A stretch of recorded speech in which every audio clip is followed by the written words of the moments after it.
Hello everybody and welcome to our final M14 set review video. Oh my god, we've been here all week. I'm Evan Irwin. I'm Brad Nelson. And we have been bringing you every single card in M14, and today we're going to go through the rest of all the green cards. We're going to go through the rest of the artifacts. We're going to go through all the lands. So all the good cards actually. All green and the lands. lands.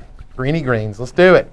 All right, so we begin today with Advocate of the Beast. The elf shaman that controls all the raging can't attack or must attack beasts. Guys. Yeah, you're like, it's cool. It's cool. You don't just have calm to attack. yourself. He gets to pet him, calm him down. Chill. At the beginning of your instep is cool. I love how it triggers on the beginning of your instep. I think probably a year, I mean, I don't know, a year ago, but at least in a former sort of design world, I feel it would have been at the beginning of your upkeep because they would have given you sort of that turn where you have to kind of live and make it happen, and then you get to put a counter on it, and then you get to do something. So it's nice that you get to play them, immediately get value. It makes you feel good. It works all together. There's a couple beasts in here. There's some beasts in red. Like good curve beasts. Yes, there's a good curve beast with the Croson, the Colonian Tusker or the Croson Tusker?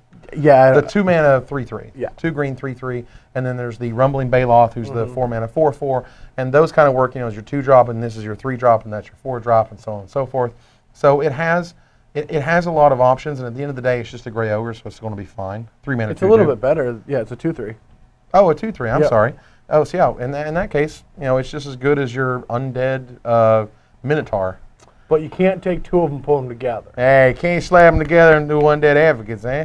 But you can also have a Mutavault and activate that and get counters on that, which is kind of cool. Which is sweet. Yep. I mean, like I like those little sort of incidental, advantages that you get. But again, if this is just as good as a vanilla 2/3 that we said was, sort of marginally playable otherwise, it's going to be even more than that, in a green deck. You're going to want this on turn 3, regardless of whether you get the bonus or not. Yeah, I mean, and you should be able to get the bonus because the 3/3 for 2 mana is an uncommon, which you should be able to hopefully pick one up because it's very dedicated to a green deck. Right. But the 4/4 for 4 is very good, and a common you'll be able to probably pick up 1 or 2 of them if you have some Advocate of the Beasts. Right, and it's sort of the reason that you would go green is you get to have those real big fatties, and this card just makes them even better. So you don't pick it super high, but it's still going to make your draft decks, I think, no problem, particularly because you can craft through some beasts and what you have. And when you're looking at sealed and you're in green, like, you don't need a lot of beasts to make this playable. Not at all. You really don't. Bramble Crush. Crush it. The best creeping mold of all time. The best creeping mold ever, absolutely. I want to destroy planeswalkers, and this let me do it. Yeah, I mean, it's not bad. I mean, every once in a while I see one of my friends like BBD or AJ talk about, like, you think Bramble Crush is, like, good enough for standard? I mean, Acidic Slime is. Yeah. And like, I don't think that's true, but it's at that level. It's so close to being playable that people actually consider it. Well, it's one of those things that after Innistrad leaves us, and after M12 or M13 rather leaves us, I think this card goes back into the conversation. While Acidic Slime exists, this card does not exist. Nope. Like this card is not even something you talk about. But when Acidic Slime goes away, you go like, never could kill a planeswalker with an Acidic Slime without attacking, and this just answers it immediately for 1 less mana.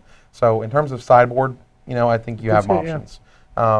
In limited, it's really narrow. You have to have really good targets. They have to have something probably really dumb. They have to be walking. That's what I say. Yeah, I mean, you have to be like, oh, I can't kill your, the armor, the spirit armor thing, and your Chandra Pyromancer. Yeah, you're so lucky that you got a Chandra Pyromancer, the greatest planeswalker of all time. I must kill it. Oh my god! You still have to kill it though. Yeah. But this is a card that lives in your sideboard, and that's it, regardless of what format you're playing. Briar Pack Alpha. This is my kind of card. I love this card. Absolutely. It's so good. Like, it's good on offense, on defense. When you don't have any other creatures, it's a 5/5 flash blocker. When you attack them on your turn, you just play your 4th land, attack them. If they block, you can play it, get +2/+2, kill some creature in play. I'm a huge fan of this guy. Take him really, really aggressively. He's very good. He has a lot of different play to him, and at the end of the day, it's still a 3/3 for 4 once it loses its come into playability.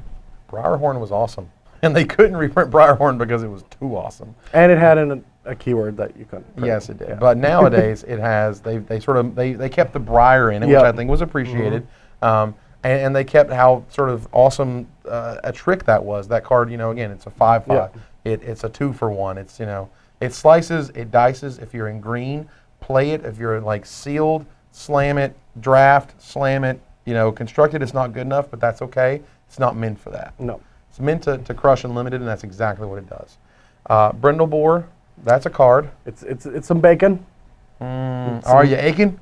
Aching for some bacon. No, I'm not, because this card is really bad. It's bad, but I mean, it's no worse than if you're looking for a generic Gray Ogre. 3-mana 2/2. If you're looking for a 3-mana 2/2, then you are not playing the same game I'm playing. well, you're not playing the same game, but this is your sort of your 23rd card. I need 13 creatures or 14 creatures, and this is the only guy I got. And it's fine when you're in green right Angel of Thrune decks. Like, this card's fine. It gives you some Accord. Angelic Accord. It's fine there too. Yeah. And that is some interaction that you might see down the road with this Angelic card. Accord, sack, get some bacon and an angel. Yeah. That seems awesome. Yeah, except it probably only comes up once a draft. I know, but it's kind of hilarious though. You can trade out your boar for an angel. I mean, and the thing is, every Angelic Accord will end up in the same deck. That's the one thing about Angelic Accord. It's true. So, if you see one earlier, if you end up grabbing 2 in pack 1, you might be able to find one more in the draft, and then you just want all the bacon you can get. Yeah, then you just mono bacon strips. Yeah, man, mono bacon strips, mono solemn offering or whatever. Yeah. Just give me something. Just let me make the angels, because once you start making them, 4/4 flyers are too big to stop. They're very good. They are insane. So, but ultimately, what we were trying to explain was that this guy is really mediocre. Yeah. He's just not exciting. He's a card that you play with only when you have to. Yeah, exactly. When you're forced to. When I need enough creatures. I need the 23rd card. I need something to fit my curve. All right, fine. I'll put the Brindle Boar in. And that's it. It'll play very mediocre. It's not good. Yeah. If you sacrifice it, you generally kind of feel bad. Yeah. You don't feel good about it. Deadly Recluse, however, is an all-star. And you draft all the copies you can find. This card is unbelievable. This is your trading card, though. You are just trying to trade with whatever resources they have. Yep. It's really difficult to play around. It tends to just get removal just sucked in. It's just like a removal magnet. Yep. Because no one, even though this card is very good, it's undercosted. It only costs 2 mana. People still don't like trading down. So they don't want to let you trade with their 3 or 4 drop when that's all this card ever does. Yeah, this card is just a wall. Don't attack with this thing. It just says, I can now choose whichever creature you have and kill it. If it doesn't have first strike, which is sort of the trump to this, then you just kind of hang out. This is the card. A Deadly Recluse is the kind of card that would make you play Thunderstrike. Yeah. That would make you bring in give it first strike, give it a bonus, kill this thing so it can stop messing with me, because it messes with combat the instant it comes down and every turn thereafter. Yeah, and it's a perfect target for sensory deprivation. This is true. Give it no power so it can't hurt you, and it's fine. So the idea of you're in green and limited and playing it, yes. Elvish Mystic exists because Llanowar Elves was plural. Yep, and I mean, to be fair, this is the sweetest art on an elf ever. I mean, but it still could have been Llanowar Elves. No one would have cared. Well, you know what I mean? It'd have been the same thing. But it is the same thing, so no one should really care. It's fine. Elvish Mystic, we got another elf, whatever, it's fine. Yes, we got another elf, whatever, it's fine. I don't care, but I kind of care. And now you get more elves for legacies or for modern, so maybe we can actually start making some glimpse. I know not glimpse. Like the beck and call. Yeah. Elf deck. It's always a plus in my opinion to reprint functional reprints. Not the exact same card, you just get a new copy of it. I always think it's great because then it gives redundancy to the format of old decks, or for older formats, and you get to play with newer decks. So I like it. It's fine. I mean, you can't not like Llanowar Elves. Don't get me wrong. I'm just talking about the existence of it because it stops a weird, sort of confusing thing. Why is there 2 of them? Well, yeah, Llanowar Elves, but everything else is singular and this is plural. That feels like a really dumb reason to make Elvish Mystic, but it does not matter because at the end of the day, it's going to be in constructed, it's going to be in limited. You play these because it puts you ahead of your opponent. It still bashes for 1. It can still wear equipment and enchantments. There's no bad things about this card. And it's probably an awesome foil. Looking at that art, I think it's going to be a sweet foil. Yeah, being able to hold down and be all shimmering around his hand and stuff. Mine's coming. In large, Icon has pump spell. Hey guys, Hi, Kitty! Kitty. It's like the sweetest art ever. I'm so glad it's back. It is unreal. Like, we have goblins pointing at the butts. We got a giant kitty cat on here. Like, what is happening? It's crazy. It's like I know that I'm supposed to be working right now and talking about magic. I'm just looking at a giant kitty swimming. It's like my favorite art. It's so sick. And there's like, I mean, you can see the guy there on the right, you know, and he's like swimming away, and that kitty's going like, ah. That's got to be frightening. It is. Oh, and real quick, after I said my favorite art, I just have one thing to say. I saw the comments from the last set review. Okay. I can speak in hyperbole at all times because that's what I do. Don't judge me. We don't Everything's judge. my favorite, and everything's the worst. That's right. And everything's the best and the greatest of all time. So leave me alone. That's how it works. That's right. Hyperbole. We eat it for breakfast. Yeah. It's Yeah. very tasty. Woo! It's probably the tastiest thing on the planet, to be honest. Hyperboleos. Woo! Yeah. It is the best thing I've ever eaten. Period. No question. I'm going to let you finish. All right. So, enlarge, +7/+7, and trample, and they have to block it if they can, which means that against an empty board, it's just 5 mana +7/+7.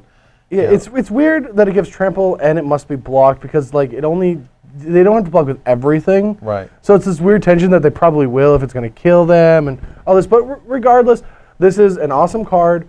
It should see play in a lot of the green decks because it gives you this really big reach. Like it's 7/7. It tramples. It kills a guy. It deals some damage to them. In limited. Oh yeah, in limited. Don't touch this in constructed. Just so we're clear, you know, like the green decks in limited are going to be awesome. Just never with this. play a card with a big cat on it in constructed. You'll be fine. Don't you tell me what to play.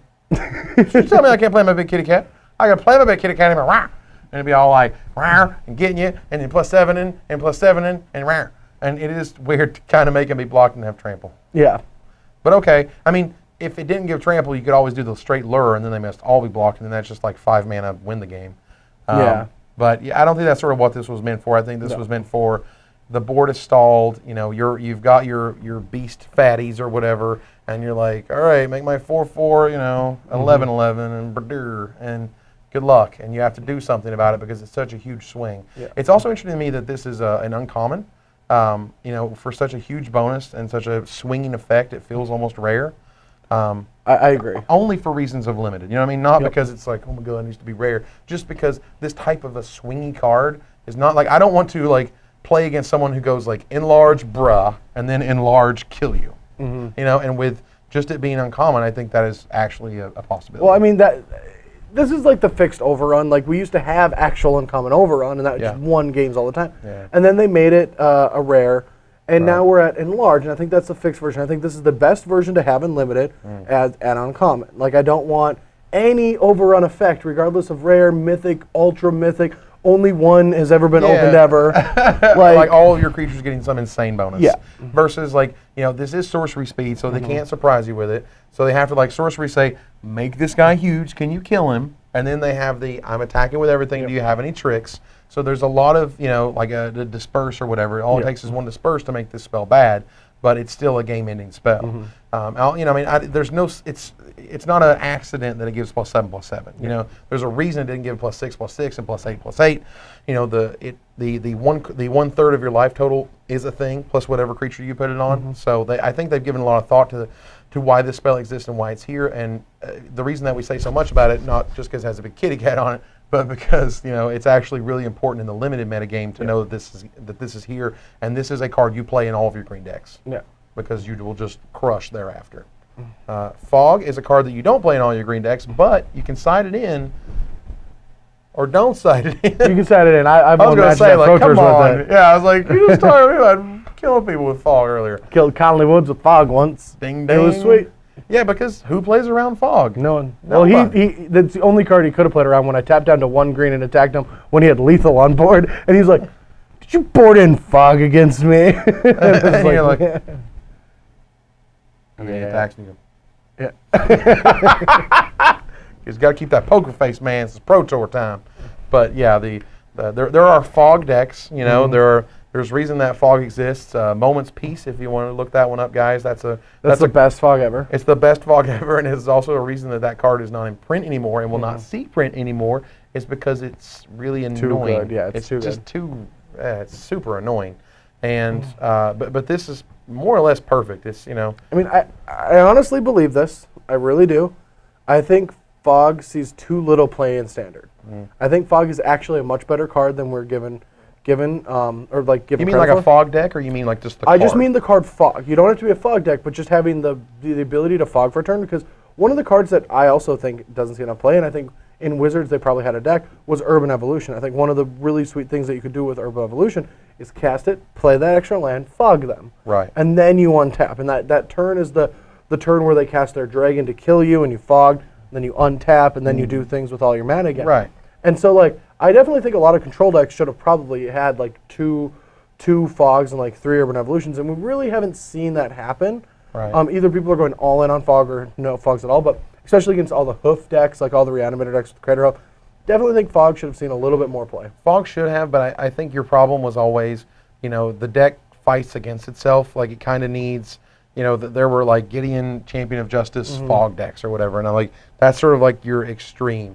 And then the other half is, if you draw the Fog, if you have it in your hand, are you able to tap out for things? Do you wait for the big alpha to use it? Do you use it just to, sort of prevent 5 to 7 life?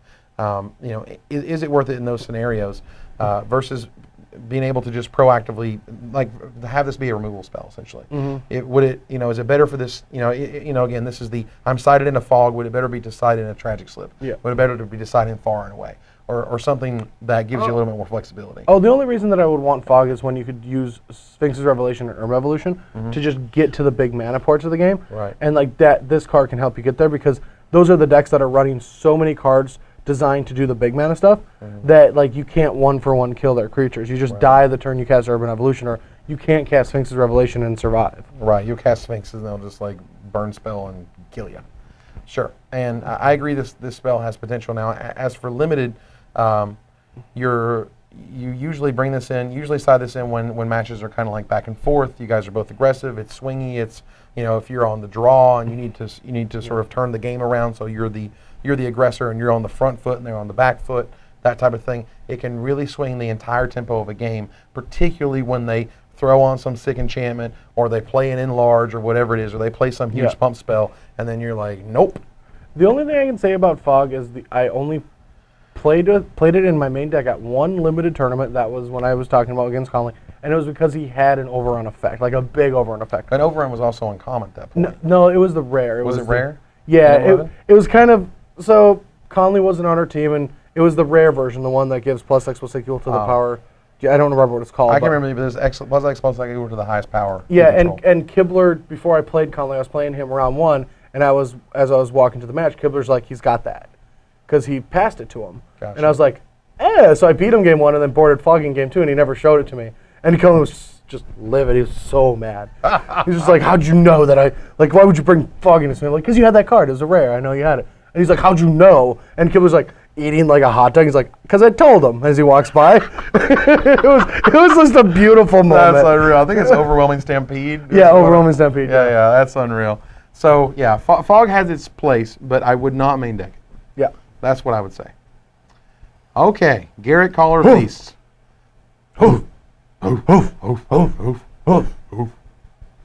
That's all this card says to me. This is the Power Summer. This is where you have the best possible green creature you could put into play with this guy, with the best planeswalker you could tag him up with a shell that already works. Like, everything is already there. Mana and right, everything's already there for you. Yeah, I definitely have a little kid green-white deck already like put together. I haven't played it. I'm not gonna I was gonna play it in a playtest video or versus video, but I didn't want to because like it's just non-interactive, and I have so many other things that I really want to show off. Sure. But like I definitely think a shell of 12 1-drops, Elvish Archdruid, some Elvish Visionaries. I don't know what else goes into this deck. Maybe some voices, just have something defensive. Like, all I want is pretty much 30 creatures, including like 3 hooves, 4 Garrix, and like 3 Domrays maybe. I don't even know. One of the things I missed when I was discussing the card on the show, I mentioned it was sort of like commune with nature, when in actuality it was Lead the Stampede. Yeah, where you could get all the creatures he revealed, and that's way, way better, and that was my mistake. He also starts at 4 and goes up to 5, so War Leader's Helix doesn't kill him. Like, War Leader's Helix has been it kills Liliana, it kills Garrick. Kills Siren Sanity. It kills Siren Sanity, it kills all these things. but not Garrick, Caller of the Beast. So it goes up to 5. What control deck can even deal with this? Like, name me a control deck. I don't care if your Sphinx is Reveling. I'm pumping 5 every turn. And then I get to my emblem in 3 turns, and you can't beat that emblem. It's That just emblem like is ridiculous. It's like the coolest emblem, too. It's like, I'm going to play this Elvish Mystic. Trigger. Poof. I'm going to play this other Elvish Mystic. Trigger. That's so sweet. You get to search your library for the dude and put it in the play. That's absolutely awesome. Yeah, for me, I wish I had gotten that first ability correct, because then that would have changed my opinion. Which is, I think he's a lot better than I thought he was. Mainly because, you know, when you look at the top 5 and there's like 2 or 3 creatures there, you just drew 2 or 3 cards off Garrick, and then you can soon just put them into play. Like, and usually drawing mana sources, like that's the biggest problem with a deck like what I'm trying to build, is that late game you're just drawing mana all the time. But if you ever resolve 1 of your 4 Garricks, you not only can just like immediately put a hoof into play and kill them if you have enough creatures. All you need, and this is a shocker, a lot of people don't think about it, all you need is either 6 creatures, 2 of which are untapped and the Crater Hoof, or you just need 3 1/1s and a Crater Hoof. That's all you need in play, and they're dead. Like, you don't need a lot of resources, so you can actually, like, turn 4 Garrick, take it down, and kill them. Right. Absolutely awesome. I think Garrick is way better because of his +1, getting all the creatures, and his -3 now has the best creature he could possibly put into play, at least for the next 3 months or so. Yep. So while you got him, I'm expecting someone to build the Crater Hoof deck and to run the Crater Hoof deck. You should watch coverage of Richmond then. What? Coming Sunday. At least from when they're watching it. It's going to be coming on Sunday. Yeah, time travel, buddy. That's right. Woo! Now, Garrick's Horde is a beast from Advocate of the Beast or whatever. Yeah, we need him to get a lot bigger. Yeah, he needs to be 8/8. Yeah, I definitely think that Advocate of the Beast has some reins on him. Garrick's Horde, like, I'm going to control you, buddy. They're gone. Because they're not. You know, this is one of those cards that is like super fun, super cool. You're able to stack your deck, you know, if you can, with like, this is all sort of a casual realm. It probably is fine in sealed because, you know, you're able to get there. In draft, it's maybe. fine because you do have Elvish Mystic as a common. I think it's possible, as well as I think this card is decent enough because once it comes into play, its ability is really good. Yeah, I mean, it's one thing to say you can play the top card of your library, you know, but the fact that you can just cast it, you know, and you know, it's one thing to say like sort of an Oracle Mondai where you get additional lands. That card was great because it was cheap, but for Garrick's Horde, you know, I think it's a lot of it's just sort of the casual realm, you know, because. In sealed, it's good. You know, you're able to flip the card over and ideally be able to cast more creatures and stuff. But you know, it's probably a little bit win more, I think, is your problem. I mean, maybe. I mean, just think of it like I think a 7/7 for 7 is a fine limited card in general. Yeah, with trample even. Well, yeah, with trample it's fine, and it has a plus side that is really tough to deal with, and like especially if the boards are stalled, like you can't attack with your Garrick's Horde because they'll just triple block it. Right. And players are not attrition; they're just board stall. It's fine because like they're put to the test because you just get to cycle through your entire deck. And the idea, I mean, you know, it has to be a creature card in order to do that. Like, well, I agree. But my problem is that, you know, there's enough variance and there's enough, you know, spells in your deck and lands in your deck that, you know, 40% of the time it's just going to be a land. And then there's a non-zero amount of spells you have in your deck in order based on the number of creatures you have. So the idea that I can build a casual deck that this thing hits a lot is easy. And the idea that I can, you know, have a sealed deck that has enough creatures for it, kind of iffy. Yeah, I mean, again, it's a fine creature. I'm still going to play with it. I'm just saying that like it's not the end all. Oh my God, you know, I'm running around. Oracle Moldiah. It isn't, and it isn't. You know, it's no Garrett Caller of Beasts or something. You know what I mean? I'd rather. There's other cards. There's Colonian Hydra that we're getting to. There's a lot of other. Wait, are you saying that you'd rather have a Colonial Hydra Unlimited than a Garrick's Horde? Yeah. You are cray, my friend. Cray? No, you're not, because that card's insane. Yeah, what are you talking about? Obviously, you want that card more. It's an 8/8. Woo! The card is sick. Anyway, Garrick's Horde, just to move on here, it's not something you windmill slam in draft. You're probably able to get a little bit late. If not, honestly, table it. You can't table that card. All right, fine. But you'll be able to play it in sealed. It'll be fine. Yep. You'll be able to probably play it in draft because you're going to have some acceleration. Don't play it constructed. Nope. The end. Giant Growth. Oh, I thought it wasn't printed. Dude, it's totally bad. Good, thank you. I always love Giant Growth. Giant Growth is, and this is not hyperbole, this is just the truth, my favorite limited card. I've played with it for multiple years. It's fun, it's interactive. I mean, hell, I put it in a standard deck. For me, yeah, for me, I remember the first time I ever saw Giant Growth, and it will always remain the giant dragonfly on the Ice Age Giant Growth, because that was the first set I'd ever sort of was exposed to. And then later I saw like the big mouse, doing his thing. But good old fashioned combat trick. I mean, I personally always played with the bear ones. Well, obviously. Yeah, because obviously. you were the bear guy, but Yeah. But for us old schoolians, Yeah. So in limited, you're always going to play this card. It has seen some constructed play, which I thought was kind of weird, honestly. But You have no idea how good it felt. When I thought it was good. Like it was a theory. I thought it was good. I put it in a deck. It was awesome. Right. Put it on the internet. But this was like the first time that I put a deck on the internet that actually just went insane and did really well. Usually it was trading posts and like one guy like played it and messaged me. He's like, yeah, it was awesome. That deck was sweet. But like when it won the GP, I was just like, I was driving home and the entire car was so annoyed with me because it was after GP Charlotte. I was just like, my deck won the GP, and it had Giant Growth. I put Giant Growth in a GP top 8. That's so unreal. Yeah. Giant Growth winning GPs. That is sweet. So in limited, you will always play it. It's always fantastic. And in constructed, sometimes Brad will build you a GP winning deck. You never know. Awesome. Giant Spider, back, baby, back. I don't like how they just took things out, put things back in Giant Growth and Giant Spider. They decided, like, oh, it's okay. Now it's time for them to go away. It's time for them to come back. I never saw anything wrong with saying that, like, there is a stalwart. There is something that's been in every set because it's still good because, 20 years of this game. Did you know that this was the 20th anniversary of Magic the Gathering? I didn't. Exactly. Wizards. God. Anyway. Oh, they didn't. This is the 20th anniversary and they didn't even do any promotion for it? Yeah. Have you heard of any promotion? Yeah. They've casually mentioned it a few times. They've mentioned it a few times in Arcanas, and that's it. Wow. And the San Diego Comic-Con gift box set has nothing about the 20th anniversary. The Magic M14 has nothing about the 20th anniversary. Like, this is 20 years of our game, and you wouldn't even know it. That kind of stinks. I think it's a shame. But because they celebrated the 15th anniversary, for God's sake. But regardless, Giant Spider is a very good creature. Maybe they're gonna celebrate it with Theros. I hope so. Big old blow up. Maybe.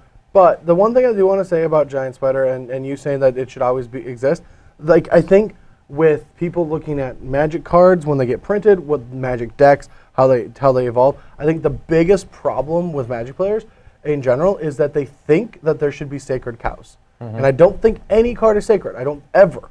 And obviously they've treated it that way, and it's not anything I'm railing against. It's just something that I enjoyed because I felt it maintained some history of the game in the core set that you could maintain year after year. Yeah. But it was a bit of a sacred cow. I agree with you. Yeah, it's great, and I really do respect cards like Giant Spider because they came out right from the beginning, and not because they knew it, but it was a perfect Magic card. Right. It was just a perfect Magic card that still to this day is good.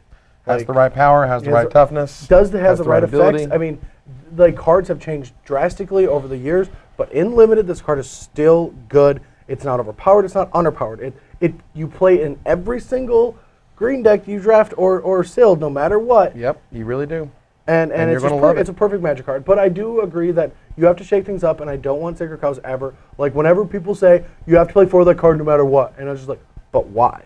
Yeah, I mean, there's those types of sacred cows, but for me, there's also sort of the makeup of the game year to year. I guess, I mean, it's just something you kind of get used to. I should have asked before we got here, but can you say sacred cow on camera? Is that okay? I just want to make sure. I don't know. Just want to make sure. I'm okay with that? The sacredest of cows, yes. Okay, all right, good. Glade Cover Scout is back. And it's better than ever. It's better than ever. I mean, I think you're still probably going to want Avacyn's Pilgrim, though. No, you're going to want both. I mean, because you're going to have like 2 draws. Like you're going to have the Avacyn's Geist enchant, and you're going to have the Glade Cover enchant. And so I think you just want both of them because they both have similar roles, especially because now you have more 3-drops with Witchstalker. Mm-hmm. We'll get to that soon. But everyone knows Witchstalker because everyone saw Hexproof and went, oh my God. That car is insane. Yeah. But regardless, Glade Cover Scout, it does exist. in this set, and I'm glad it does. It's just that, What? I mean, as a 1/1, it's a 1/1. Witch doesn't- Stalker like gets +1/+1 counters. Do Has you hexproof. understand how banned hexproof works? It doesn't actually matter what their base Yes. stats are. I've seen those things. I mean, they go cover scout into Spectral Flight or whatever. Yeah, Like, or into Ethereal Armor Rancor, attack for 5 on turn 2. You have a tap line in play and you're at 15. Good luck, buddy. things Yeah. that make me sad. Yeah. I mean, look, I want to like hexproof. I do. I always enjoyed it with Troll Ascetic. I mean, I thought it was a really cool mechanic. And it wasn't even a mechanic back then. It was just like a troll thing. It was Troll Shroud, as they used to call it. And then out came Thrun, which I thought was really good and really balanced. Actually, was help balanced with Phantasmal Image. Yep. And then Geist happened, which has now seen tons of legacy play, which means Wizards made a mistake. Normally, what happens if you see similar cards from Standard moving immediately into Legacy, they pushed it too hard. So I can agree with that. I mean, I do also like that, like, in Legacy right now, like, 3 of the most powerful creatures are in Standard. right.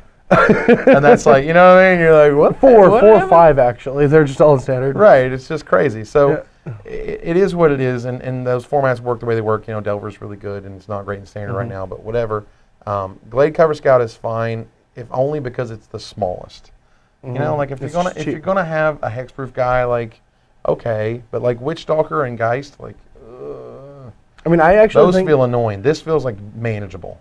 Well, I think Glade Cover Scout is more powerful than Witch Stalker. I really do, because it hits play early and you get the enchantments on right now. And so you can actually, by turn 3, with Glade Cover Scout, by turn 3 you can be attacking with like an 8/8 lifelinker. Sure. And that's not something you really can be doing reliably with the old version. Yeah, I mean, if you're talking about God Draws and Goldfishes and blah, Is that a blah, God blah. draw? Just having a Glade Cover Scout and an Unflinching Courage and then like one more enchantment. Turn 3, you're just hitting them for a lot of lifelink. Like, I don't even think it's a God draw. I just think it's having 3 of the cards that are in your deck. I mean, maybe you're going to have to, but for that, he's going to be a 5/5. You do Scout into Spectral Flight into Unflinching Courage, and then it's a 5/5 flyer. Lifelink on turn 3. Yeah, which is amazing. Yeah, Don't get yeah. me wrong, but Wizards is also giving you a lot of answers to that. Whether it's to sack a guy, Liliana type effects, or big flyers to block, or Death Touch guys to block, or so there's options in ways that I felt Witch Stalker was really pushed, and I felt that Geist was way too pushed. And that we're just sort of seeing those effects now. We wouldn't really care about Glade Cover Scout had Geist not been as good as it was. I agree. Does that make sense? Yep. So Totally agree. anyway, limited, no. No, don't touch this. Unless He's the bad. no, the only time I touch this is if you have like 2 illusionary armors. Then I'd probably play one. Because if you can't target the creature, the illusionary armor doesn't fall off. That is correct. And the illusionary armor is unbelievably awesome on the Glade Cover Yep. Scout. But if you want to look at the other half of it, you paid 6 mana for a 5/5 hexproof, whereas you can get 5 power and 5 toughness, in different ways in other colors. It can still be blocked. It doesn't give it first strike automatically. There's no there's no more tricks beyond that because you can't target it anymore, or it'll die. Yeah. or the illusionary bonus will die. So so that's a thing. Ground Shaker Sliver. This is the Ape Sliver. And it is kind of apish. And it is kind of It's got slow. It's like the worst one we've spoiled so far. Like, I don't It's think... really bad. Why do they just really respect Trample as an ability? It's really just crazy. Like, they will print a 5/5 for 5, but if they want to give it Trample, it's like 6 mana 4/4. It's like Trample's just too good. Trample just Way went too good. too far. I mean, I don't know. I think Trample is one of the more advanced mechanics for people to understand. I can give them that there, but like 7 mana, 5/5 Trampler, okay. The reason you're paying all this premium is because it's given it to everybody else. Yeah. This is obviously at the top of your curve, and I mean way at the top of your curve, to the point where in draft you either have to have Mana Weft Sliver that we'll get to shortly, and Mystic, or Mana Weft or 2 Mana Weft in order to ensure that you can actually get there. I agree with that. But once you have Mana Weft and a few more slivers, like this is actually not that difficult. No. This looks really expensive, but it's also in the tribe that gives each other mana abilities. So it's not out of the realm. And in that regard, I think it's very good. It's not something. It's actually a card, one of those where it's good in draft because you can work your deck around it and draft the mana and blah blah blah. And bad and sealed because you can't. I agree. I mean, a 5/5 for 7 is not terrible, but it's not good. Right. It's just not exciting. Yeah. It's not anything they're going to be like, oh bam, want to see what I did on turn 9. It's not that ground shaking. Exactly. Howl the Night Pack. This is a powerful card. This is one of those that I don't think people appreciated a lot when it first came out. No, And then they were like, oh, I'll make like 4 guys, and then I'll make 5 guys or whatever. Yeah. I mean, it's pretty scary. It is very good. This is a very good limited card, especially in the 11 forest, 6 of a different color, or even like the mono green deck. I think mono green is possible. There's some like if you end up getting a couple of I haven't gotten to him, so I don't know his name yet, but the 3/3 for GG, get a couple of those guys. You want to just be a mono green deck. You have enough beaters. Deadly Recluse fights in the air, so and Giant Spider fight in the air, so you don't have to worry about the air that much. Right. You can really be a Howl the Night Pack deck, and you want to try to force it if you get one, because you might table another one, or you might find one somewhere along with the draft. And Howl the Night Pack is very busted. Right, it's very, very good. It doesn't look amazing, but again, if you make 5 2/2s or 4 2/2s for 7 mana, yep, you're doing great. I think 5's the mark. 4 is fine. 4 is okay. 5's really good. Yeah, 5 you're getting just like tons of value out of it. And 7 or 8 is just unbelievable.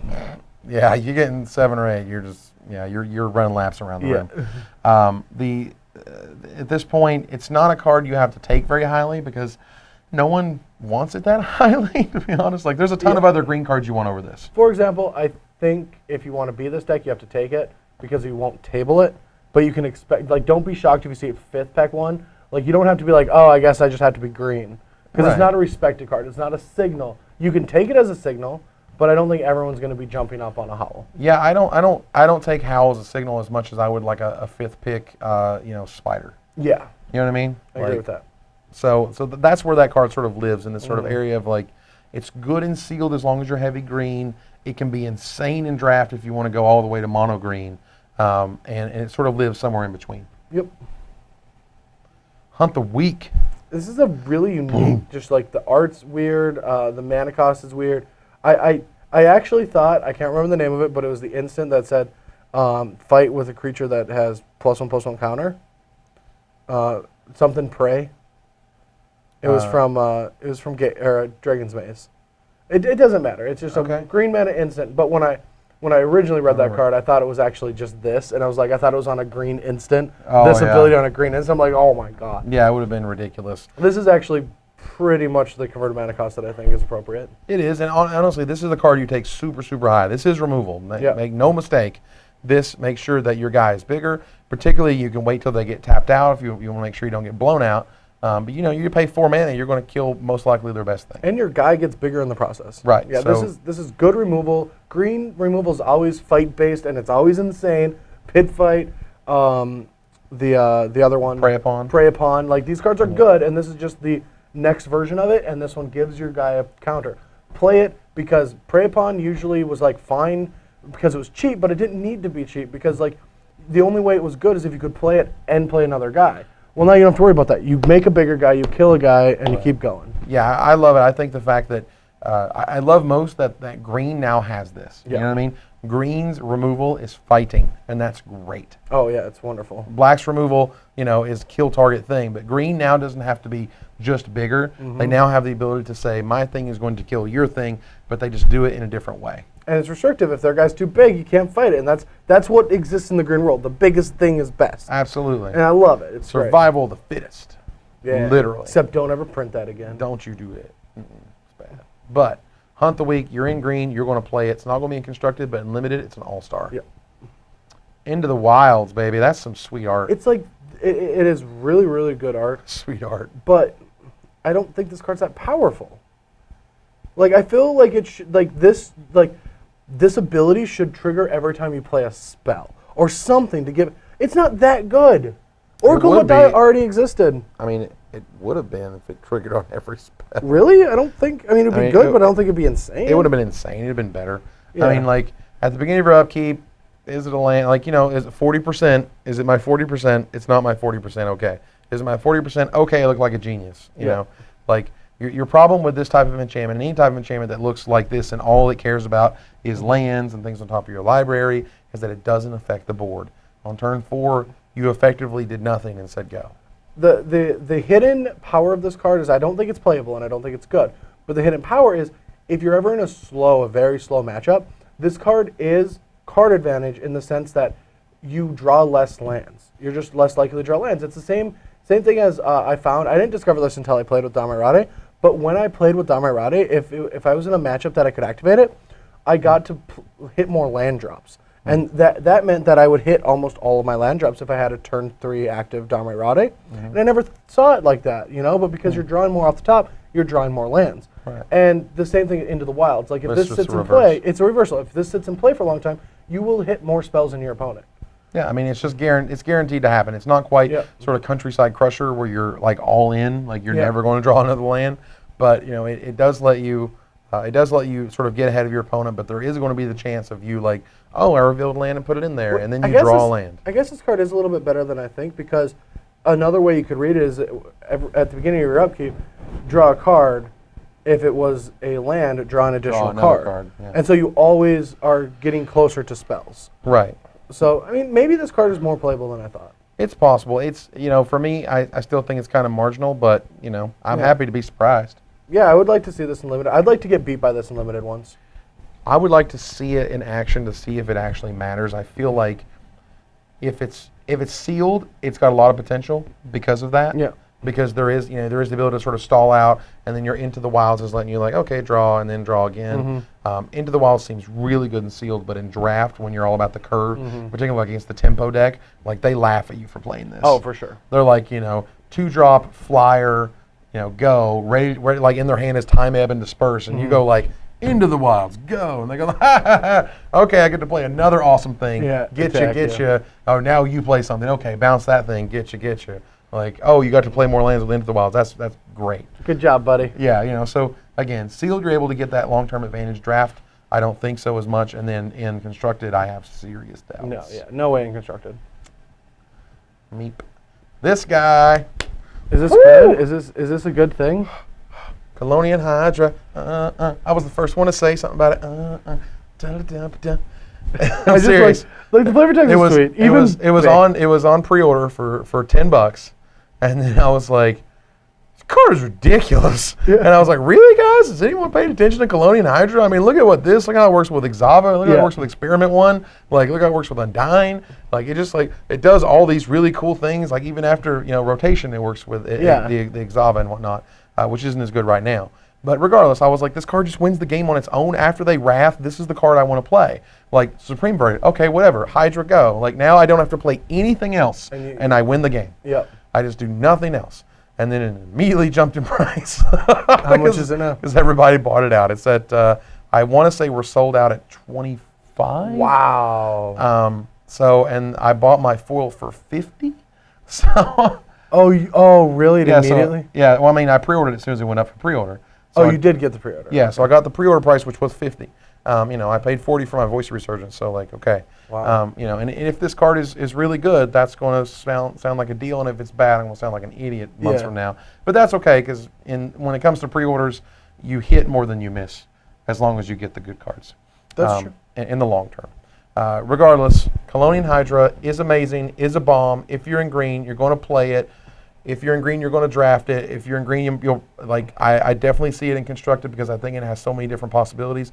It might have to wait until after rotation for it to really shine. I can agree with that. Which is sort of your problem right now, and that's the problem with a lot of these cards. Like they are powerful, they really are good, just not right now. Like the card base really has to shrink a little bit for the best of these cards, the best of Return to Ravnica block to really rise to the top. I mean, I'm not gonna lie. I'm pretty scared of Exava into Colonia Hydra. That's a thing, guys. That's a serious, scary thing. Yeah, I mean, that turn that you cast attack for 4, next turn you attack for 5 and 8. Right. And then the turn after that, it's, what, 10? No, it's plus 2. You get 2 extra counters, so it'd be 7 and 16. So that's just very lethal. It's super lethal. Yeah, it's really good. I mean, but while Thragtusk exists, while Wolfir Silverheart exists, I understand that you don't want to go directly to the Hydra. Yeah. But I also know this is the best Hydra they've ever made. It was made to be powerful. It is powerful. It just needs the time to shine, and you got to give me about 3 months, I think, for it to really get there. I agree with you. But anything else to add on this one? It's got a lot of heads. Gush, gush, gush, gush, gush, gush, gush. I love it. Colonian Tusker. Now It wasn't this- Croson, yeah, it was Colonian. Of course Colonian it was Tusker, I think is going to see a lot of standard play. This is my Predator Ooze card. I don't know if, did you see my red-green Predator Ooze deck? I have not. All right, I think it's pretty sweet. So I like this card because it gives a Predator Ooze, along with Elvish Mystic, enough ways to get aggressive in the early game. So now you have Arbor Elf and Elvish Mystic to get your turn 2 Predator Oozes going. You have Tusker, Stringer Geist, and Predator Ooze, or not Predator Ooze, Scavenging Ooze as your 2 drops. You have like Wolfear, Avenger as your other 3 drop. But I want red because I want all this aggression, and because I get this aggression and mana acceleration, I get to play a couple Guild Gates, which are fine with 8 accelerators. Okay. But I get to play some Gore Clan Rampagers and some Bonfires. And I think Bonfire gets really good going in because everyone's thinking about these humans and these other elves and stuff like that. Right, as long as you're not playing against Brave the Elements, like basically Bonfire still is awesome. Yeah. And the one thing, I mean, not talking about Colonial Tiger, I'm talking about Predators because I think Predators is going to be awesome.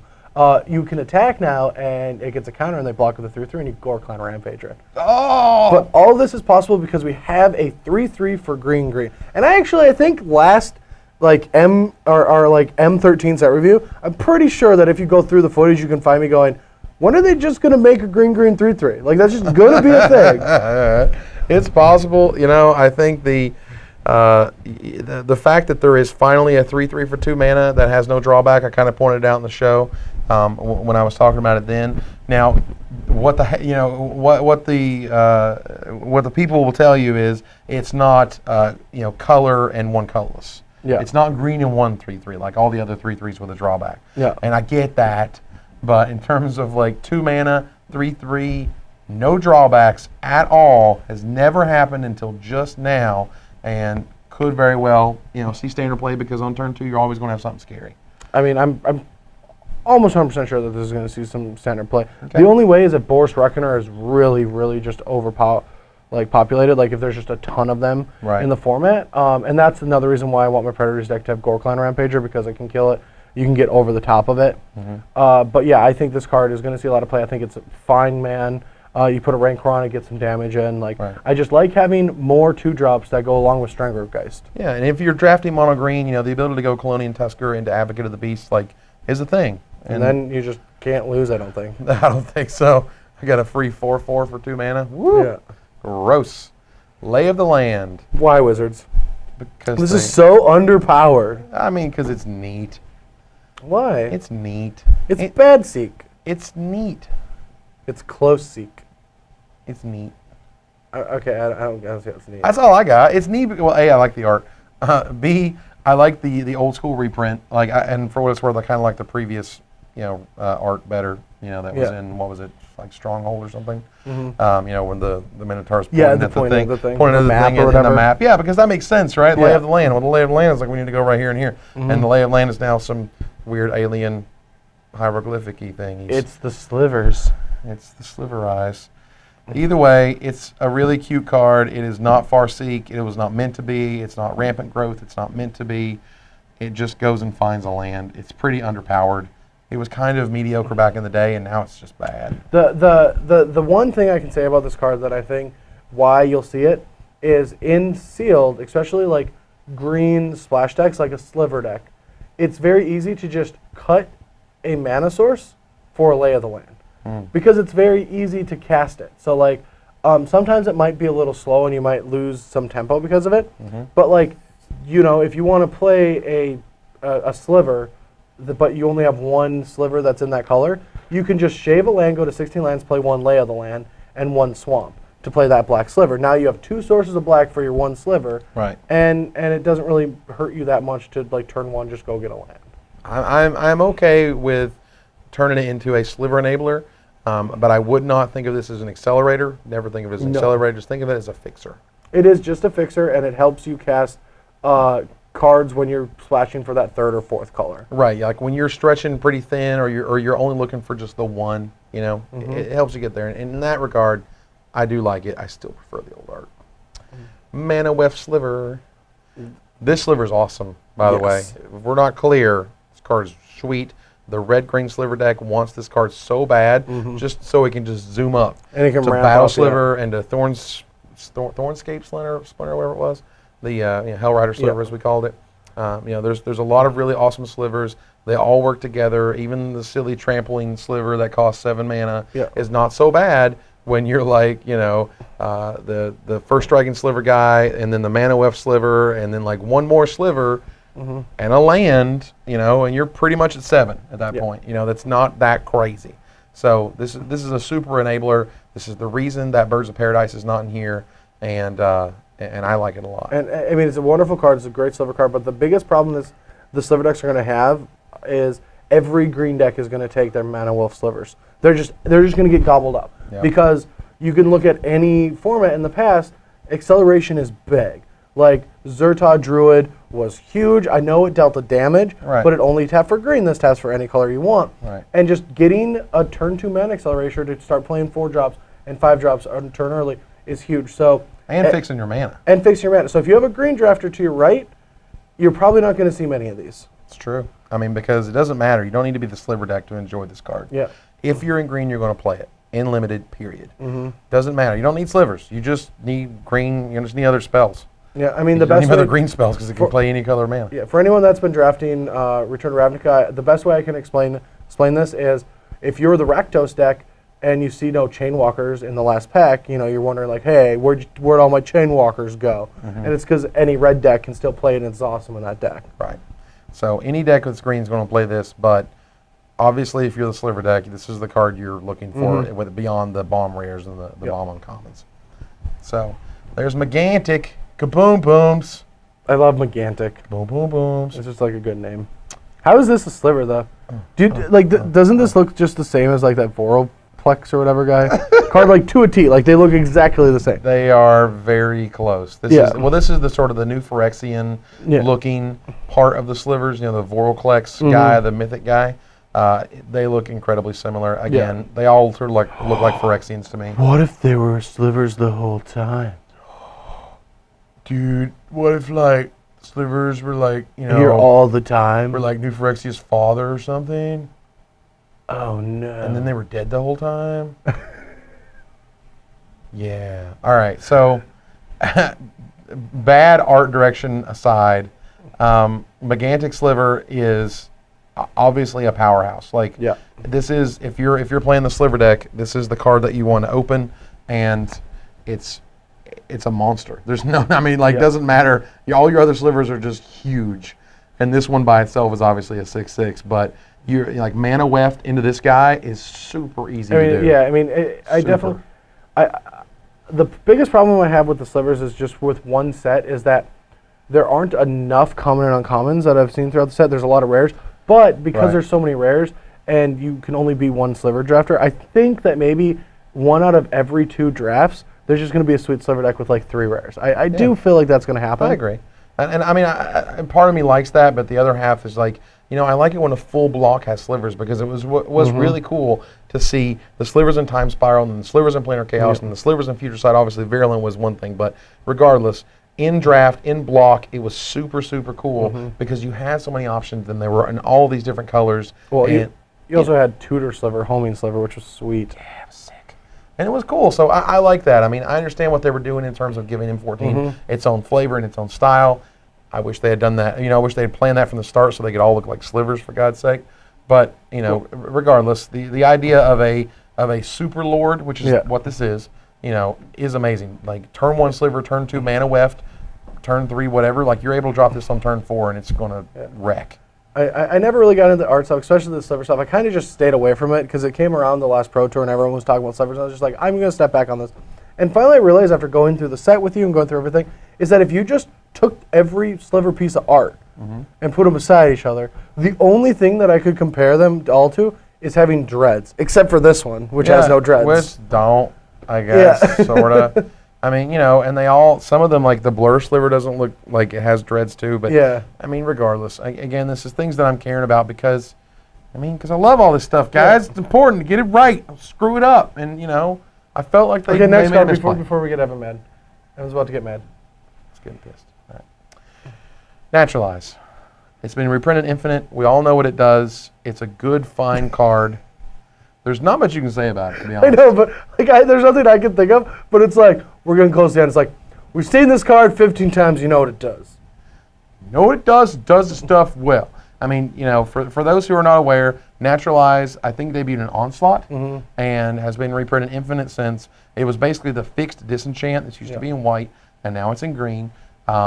Your issue with cards like Naturalize just in general is that they have to have a really good target. And if they don't have good targets, which they rarely do in the main deck, you can bring it in from the side, and that's about it. The last time that I saw Naturalize have a really powerful effect out of main decks was when there's like artifact, like mana acceleration and things like that. Like that just doesn't exist right now. So like I would never main deck this card. If I play against a deck with a bunch of pacifisms or Shivan Braces, I bring it in, but there's not any artifacts that are worth killing, and the only artifacts that are worth killing are indestructible to begin with. Lol. Yeah. Yeah, I mean, like, again, this is just not a card that you're really able to main deck in an environment beyond like the artifact block or something. Yeah. And in that regard, you want to bring it in if they have some insane enchantment, or if you're playing against the Angelic Accord deck or whatever. And this is the only way you can answer that type of card. But otherwise, it's just going to sit in your sideboard. Yep. Oath of the Ancient Wood. It's so weird. I appreciate how they give you a bonus when you play it. Yeah, So you can't just say it does nothing. It doesn't do nothing. It does something, but that something is closer to nothing than something. It really is. I mean, Wizards has the white and the black enchantment guys, and then they have some really cool red enchantments, and then green has this random enchantment-based rare. Yeah. And that's it. What? I mean, if you're like in hardcore black-white enchantments, like in terms of drafting, and you open this in pack 3, you're like, I don't want this card. Yeah. Like, I can't even splash for this card. Yeah. Because everything is so heavy white and so heavy black in that deck. Like, I guess maybe, if you want to use like a Shimmering Grotto or something, or you have a Darksteel Ingot, but like, that feels like you're trying really hard for a very small effect versus just running really good white enchantments and really good black enchantments. I mean, am I missing something? Nope. Plummet's back. Plummet's back, baby. Plummet's sweet. Plummet's one of my favorite cards. This card, I'm not kidding, like got me to 2 6-0s at a Nationals and a Pro Tour. Nice. There was 2 M11 formats, and Plummet was one of the cards that I just overvalued. Right. I main decked it. I was just like, I'm a green deck. I'm not going to value Giant Spider when I have Plummets, or I'm going to value both of them when I see a lot of flyers. But I took Plummet so high as just a removal spell because guess what? I had green creatures. I didn't care about cards on the ground. Right. I wanted to deal with the flyers. The only way you lose is through flyers. Yeah, and so if you can kill the Sarah Angels and the Singer Vampires and the Air Elementals or the Air Servants, like Plummet just deals with all of them, is really clean, really efficient for green, and I swear you will not be disappointed by main decking this card. Everyone boards it, and sometimes you board it in, but board it out, but more often you'll be boarding it in than the times that you want to board it out, and I promise you that. Right. Now, earlier I talked about how, it's cool how green has the ability to kill creatures through fighting, and it is, but it's also really flavorful to explain that, like, green hates on flyers so hard, it actually has the Doomblade for flyers. Yep. And that's important. So, this isn't a card that you will... I will always main deck it. Will you always main deck it in draft? Yes, I will always main deck this card all the time. How highly do you pick it? I mean, do you consider this removal as Doomblade type removal? I don't consider it. The earliest I've ever drafted it in a professional event was second. Second in like pack 3. Pack 3 I can see. Yeah. Because at that point you know what your deck looks like and you know what your sort of holes are. In pick 1, pack 1, I won't take it that early in pack 1. Right. I mean, I just feel like it's just a card that I know is really good. I don't expect to wheel it, but I also don't want to take it over like a really good creature. And that's not a bomb creature. That's just a really good creature, And so that's sort of where the line is drawn. But ultimately, you're going to be able to play it in sealed because they will always have some stupid flyer. Yep. And in draft, more than likely, they're going to have some stupid flyer, and you're going to have something awesome on the ground, so who cares about what's on the ground? Predatory Sliver. Muscle Sliver, baby, is back. And it's a sweet art. I actually like this art, not for slivers, but just for art. Yeah, for art. Like, this one actually looks... good and like in the jungle or whatever. I mean, it's still humanoid and still has the dreadlocks but like of that fashion, of that style, this one actually feels, it feels exactly like it was named. Yeah. It feels predatory. And the great thing is it's just a grizzly bear. Like, there's no grizzly bear in the set because Predatory Sliver just takes over grizzly bear spot. True. It's a 2/2 for 2. But every other copy makes them bigger. So like you can start forcing predatory slivers. You can start taking other slivers if you want to, but it's not as important because if you just take every predatory sliver you find, every time you draw multiples of them, they just pump each other. And that's huge. They just get insane. You know, 2 predatory slivers or 3 3s, and that's just like, what? Yeah, it's very aggressive, very fast. Giant growths are great. Like I definitely think like this is the core. Like you'll take predatory sliver over a lot of the other random slivers. I was gonna say I'll take predatory sliver over a lot. Yeah. I mean like a lot. After I get like 2 predatory slivers, I'm just mono predatory sliver. Yeah. I'll just take it over anything. Like whatever, man. Because if you get 3 of these in your opening hand, like GG's, Game is over, yeah. It's done. Like they have to kill the first one really quick, or it's over. So this is the all-star sliver. This is the guy you want. He's sort of the linchpin. He's the guy that helps every other sliver, no matter what it is, be bigger, scarier, and faster. Mm-hmm. That's it. So good man. Primeval Bounty. This card is so sick. Yeah. And they just call it like value, like McValuerson, like McValence. I can't make a McDonald's value joke, but it doesn't matter because everything's on the value menu here. We can call it the value menu. Because it's just, you know, if you're making a dude, something. You're making a not a dude, something. You're playing a lamb, sure, something. Everybody gets something. Everybody gets something. You get a lot of something. This They card get is nothing. awesome. I would not be surprised to see this thing constructed. I think this card is so much value to ramp into this card, and then no matter what you do, you get awesome value out of it. Literally anything. Like, they gave you every possible thing you could do. Creatures, non-creatures, and lands. That's all that you're doing anyway. Here's value. I guess this is the test. I bet, like, as Baneslayer is the test of if we make the best powerful creature that's vulnerable to removal, but just awesome, will people like it? This is if we give people the most value possible, will they like it? So I love it. I think it's great. I've ordered one for my cube. I think the art's sweet. Like, God almighty, it's only 6 mana.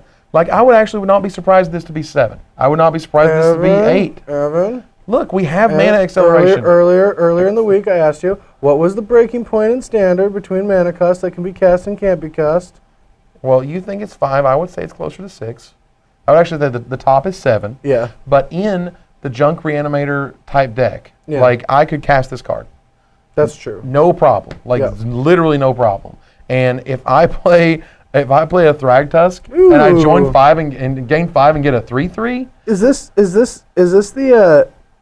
the way that Junk Reanimator now tries to beat hate? It just boards in some primeval bounties. sounds good to me. It doesn't sound bad to me. Cards. I mean, I play a land. I gain 3 life. I mean, I put 3 +1/+1 creatures on a play +1/+1 counters on a creature because I played a non-creature. Like, I'm Burial Rites, and my Avacyn's Pilgrim is a 4/4. Yeah. Like, what? What happened? That's crazy. I mean, you know. I don't know. I'll see what happens. I don't know where this is going to go, but it might be good. I got big hankerings on You this got a one. feeling? I got them hankerings. Hanky hank.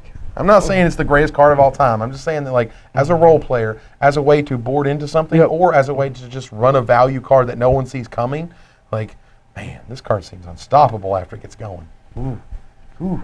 Got all the tingles over that one. Sweet. Ranger's Guile is sweet. This is counterspell. Again.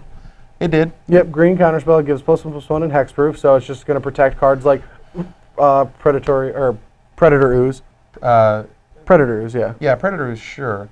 Well, that's the indestructible guy, yeah. But this is the card that was used a lot to protect that guy. Yes, or any others, essentially. I mean, you know, this is your opponent plays the Doomblade or whatever, and you play a Ranger's Guile and save it. That's it. And I remember seeing this card being played back when Infect was still being played. Yeah. Before the rotation of Scars, you know, you had Rancor, you had Inkmoth Nexus, you know, you had all the Infect guys, and you were able to just be like, get you, and then they try to kill it, and then you Ranger's Guile, and look like a genius, you know. But ultimately, this is a card that people just don't play around. No. They will run even in limited, smack into it. Even limited, even in constructed, you know, Pillar of Flame or whatever, and you're like, nope. And they go, what's that card do again? And then you go, oh, I'm sad.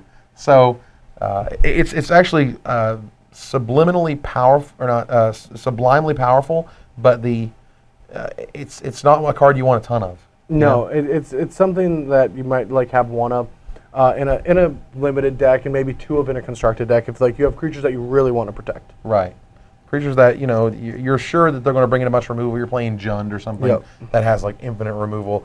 You want something that can stop their best piece of removal with just 1 mana. Yep. This is a card you're probably going to be able to get a lot in limited, you know what I mean? Like you get a lot of pass out Rangers Guiles. That doesn't mean you run all of them, but you could run a one of if you maybe bring in another one against a removal heavy deck. But ultimately, just sort of the green counterspell. Yep. And that's what I like about it. Root Wall is cool. It's no basking version, but it's fine. Yeah, I mean, I've liked this card in limited a lot. It's just a spell that you play on turn 3, and then for the rest of the game, they have to be afraid of you turning into a 4/4. So in any situation where having a 4/4 is good, they have to play around it. Yeah, which is all the time. All the time, yeah. So we're clear. It's always good to do this. But the Root Wall gives you the distinction of being able to always attack, because you're always going to be able to attack, and then you don't have to pump. You just have to threaten it. And sometimes you do want to just be like, okay, take 2 more. But a lot of times you're like, okay, take 2, and then play something else. Thing, But if they were to block, or if they were to flash something in, or if they were to try to burn it or whatever, you're able to pump it, and it's no problem. So there's a lot of flexibility in this card. Yeah, I like it a lot. It's really good. You're going to play it in a lot of in your limited decks. It's going to be in most of the green limited decks. Yeah, this is the what was the boar? The sack for 4 mana, 4 life. Boar. Brynhilf boar. This is the boar you want. Yeah. The other one was the boar you deserve. Rumbling. I just love that phrase. Rumbling Baloth, 4 mana, 4/4. They finally went there in common, for God's sake. Yeah, they just gave us finally here. It's a 4/4 for 4. It's whatever. Thank you. 4/4. Here. Go. I mean, it's good. I mean, I think this is a very good limited card. It's a bomb. Like, if you ever have an Elvish Mystic into a Rumbling Baloth or the Mana Sliver, like, this card hits hard, and it's really difficult to deal with it outside of removal spells. So I think this is one of the big picks that you want for your green decks. Every time you get a Rumbling Baloth, you want an additional Elvish Mystic. It's kind of like the thing. Yeah, I mean, Mana Weft actually goes, chains up a lot better. But it doesn't matter. Like, ramping, doing this, putting this guy into play before turn 4 is powerful, is scary, will make your opponent warp his game into dealing with this Baloth. Yep. It's one thing to have some 1/1 mana accelerators, whatever, but when this guy comes down for as cheap and as efficient as he does, all in, baby. All of the seals, all of the drafts, all that Yes, stuff. he's so good. He is the man. Now, Savage Summoning is not quite Insist. I call it Insist 2.0, but then everybody's like, Ermagerd doesn't draw a card. I get it. I'm just saying, it's really fun to me. Wizards is when you absolutely, positively want to make something happen, it will let you make it happen. At any time of the day. Yeah, literally any time. It's got flash. It can't be countered. This thing's going to make it plus counter on it. It's going to be sweet. I mean, it's okay. I don't think it's worth the investment. I don't necessarily think it's eternally constructed. I mean, even in limited, it's kind of eh. If you really want to Desolation Angel in Commander, you've got a card. That's what I really feel like that's where it's going to be. When letting go of a resource or losing a resource to do something very powerful is worth it, right? Sure, go for it. But nothing like that is in Standard right now. Right, and in limited, normally you're so focused on curve and hitting your drops and having this be any creature ever versus something that just lets you play creatures whenever. I could see this being a Game 3 blowout though. If we both went deep, if we both saw each other's deck in Game 2, and it was I can really blow them out with a Savage Summoning. Sure. And if the games are gonna go long, and you need some way to beat their weird flyer, and the only way to really beat them is combat, you can think outside the box with this card. But for the most part, just trade it. Right. I mean, for what it's worth, I mean, if you're going deep, there is the possibility of Savage Summoning out a Deadly Recluse. Yeah. And it's the only way you can deal with their Archangel of Thrun. You know what I mean? Or whatever, their Archangel of Thune. Literally the only way, right? I got nothing. I got no plummets. Yeah. But I've got this Deadly Recluse, and every time I play it, he pacifisms it, or he does something where the master Quake sickness or something. Yeah, he kills it. But he can't kill it if it's guaranteed to resolve, and I'm guaranteed to be able to block from the trees. Whee! That's all I got. All right. That's all I got. Don't play in construction. Scavenging news, baby. This used to be a $40 card because they only printed it in Commander. Yeah. Which was awkward. So I've been talking a lot about this card lately and just on social media, in my articles. I think Scavenging News is going to be bonkers. Not only does it work really well with Angel of Thune, but it does a lot of cool things. It fights graveyards. It gets bigger. It gains life against aggressive decks. It's a late game mana sink to when games go super long. I think this card is good on turn 2. It works well with Burning True Emissary. It comes down on turn 2. It can be good on turn 6. It's just good almost anytime. It's one of those where it's like, I mean, look at how weird this card impacted Constructed Magic. Yeah. It could only impact Legacy, and it instantly did. I mean, instantly. And Wizards is like, oh. I mean, best I can tell, and I may be wrong, but best I can tell, this was the earliest they could reprint it from the point where people were like, hey, Wizards, maybe you shouldn't have put that card in the Commander deck. You know what I mean? Commander came out, Scavenge News explodes, Wizards goes, oh, we should reprint that. And the earliest they can do it is M14. I think so, because it's awesome. I can't wait to play it in Standard. It seems like a perfect Standard card. It's fun, interesting. Right. Scavenging Ooze Wars seem awesome and cool. Yeah, I mean, and they have been in Legacy as well. You know, it's just the, you know, and I understand they sort of have the out of like, well, you know, we wanted to wait until Innistrad and the Graveyard Shenanigans had some time to blah, blah, blah before Scavenging News. And that's great and all, but like, it is kind of ironic that the timing has, you know, Commander happens, oh my God, Scavenging News. First time you can reprint it is like 2 years later because sets are made that far out, blah, blah, blah. Regardless, absolute all-star. Play it all the time. Like, there's just... Yeah, it's a good card. Great card in Limited, great card in Constructed. It's unbelievable. Get your set. It's going to be worth a lot of money. Yep. Spore Mound. There you go. Now, this card's value. I don't know about your Primal Bounty or whatever. Yeah, I don't know about your Mythic. Spore Mound, you get 1/1 green saplings. 5-mana 3/3, brah. Like, you don't even know. Yeah. Yeah. Do you even sapling? I mean, I don't know if you do. Spore Mound does. Mm-hmm. We're just a big mound of little tree people. I mean, it's okay. I mean, he's a fine man. I think he's fine for Limited. Like, he's good in Limited. Yep. I'll give you that for sure. So, either play him in Limited, don't draft him super highly, but he's still probably going to make your deck. He's not out of the realm of any sort of curve at 5 mana. Don't take him over any of the better cards.